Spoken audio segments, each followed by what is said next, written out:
Capaian pembelajaran merupakan kompetensi dan karakter yang ingin dicapai setelah menyelesaikan pembelajaran dalam kurun waktu tertentu. Capaian pembelajaran ini dinyatakan dalam bentuk paragraf yang merangkaikan pengetahuan, sikap, dan keterampilan guna mencapai, menguatkan, dan meningkatkan kompetensi murid. Capaian pembelajaran setara dengan kompetensi inti dan kompetensi dasar pada kurikulum 2013 dan disusun dengan memperhatikan tahapan-tahapan perkembangan murid sesuai usianya. Capaian pembelajaran dirancang berdasarkan fase, bukan per tahun, sehingga satu fase memiliki rentang 1 sampai 3 tahun.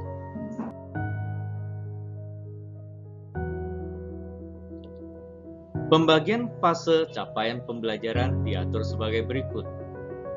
PAUD merupakan fondasi bagi jenjang pendidikan dasar.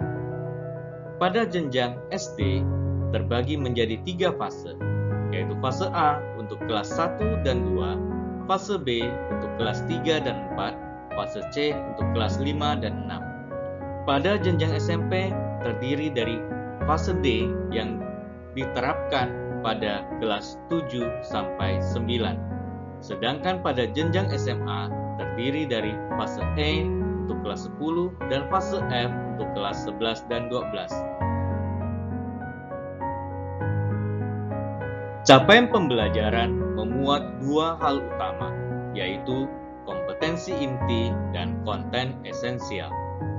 Hal ini dengan tujuan untuk mendorong proses pembelajaran yang lebih mendalam pada murid. Dengan adanya penyederhanaan ini, bukan berarti standar capaian yang ditetapkan menjadi lebih rendah.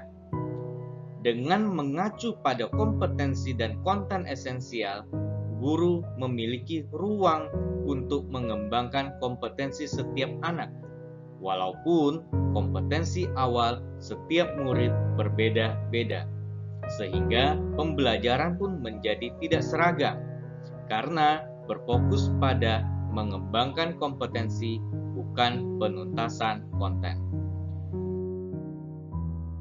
Lalu, bagaimana guru dapat menggunakan capaian pembelajaran dalam merancang kegiatan pembelajaran di kelasnya selama setahun? Langkah pertama adalah dengan berkolaborasi dengan guru satu fase.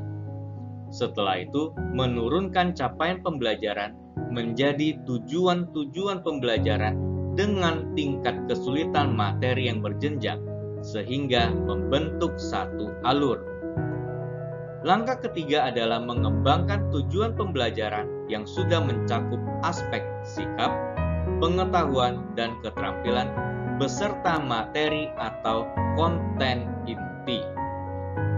Langkah keempat dengan merangkai tujuan-tujuan pembelajaran dalam satu alur dengan mempertimbangkan jenjang kedalaman materi, jenjang cakupan, dan jenjang kesulitannya.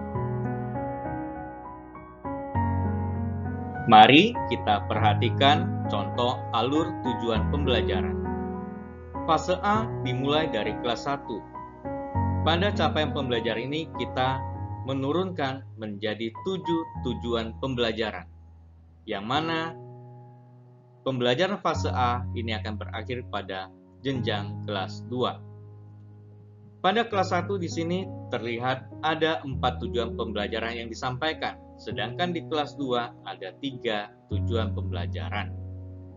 Dengan demikian, harapannya ketika fase A dimulai di kelas 1, maka capaian pembelajaran ini sudah terpenuhi ketika siswa itu berada di kelas 2 karena fase A berakhir di jenjang kelas 2. Adapun prinsip alur tujuan pembelajaran. Yang pertama, esensial, artinya ada penjabaran konsep, keterampilan, dan konten inti yang diperlukan untuk mencapai capaian pembelajaran. Yang kedua, berkesinambungan, artinya tujuan tersusun secara berkesinambungan dan urut secara berjenjang dengan arah yang jelas. 3. Kontekstual, tahapan tujuan pembelajaran sesuai dengan tahapan perkembangan peserta didik. 4. Sederhana. Tujuan pembelajaran disampaikan dengan bahasa atau istilah yang mudah dipahami oleh murid.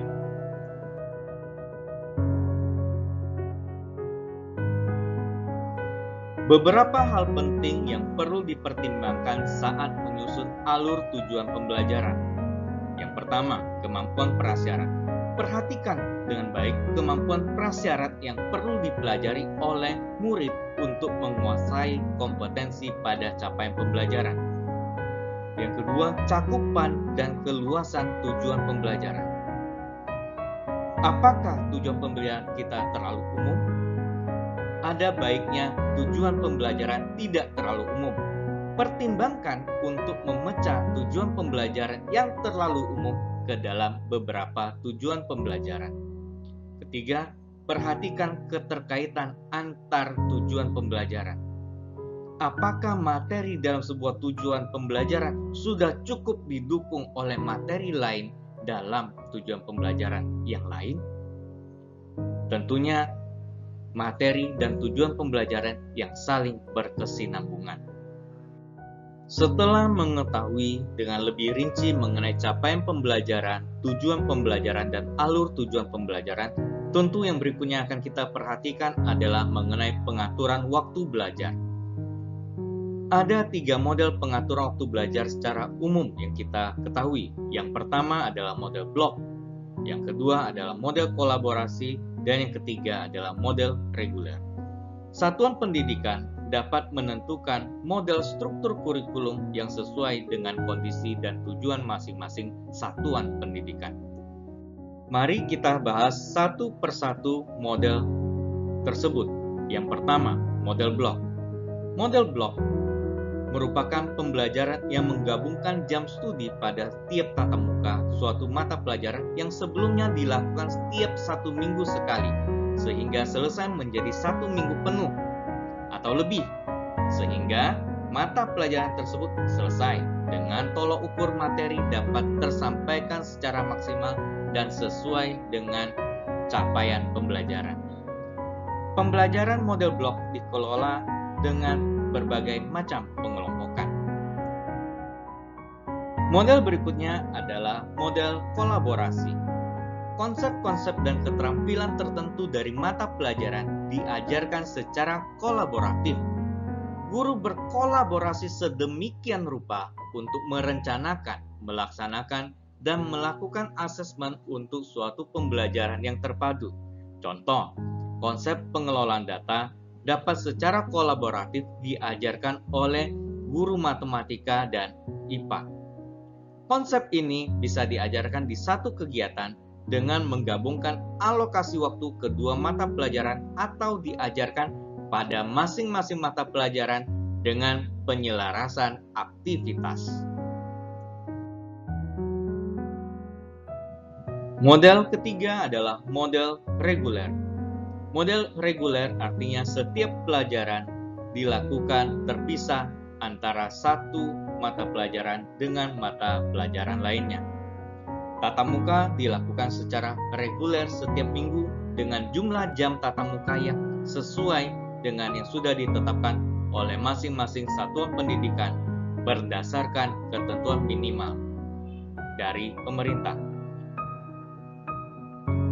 Dari 3 model yang dibahas tadi, tidak harus dipilih salah satu.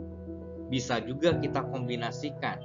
Misalnya dengan menggunakan sistem terintegrasi dan blocking secara bersamaan, ataupun kita mengkombinasikan ketiga model ini untuk pengaturan waktu belajarnya. Berikut kita lihat perbandingan kelebihan dari 3 model, yaitu model blok, model kolaborasi, dan model reguler.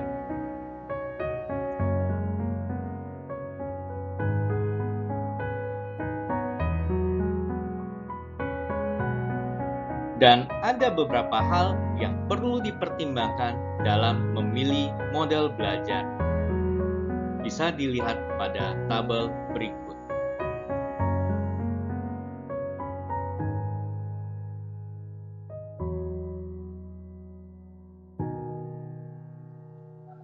Demikian pembahasan kita pada pertemuan kali ini.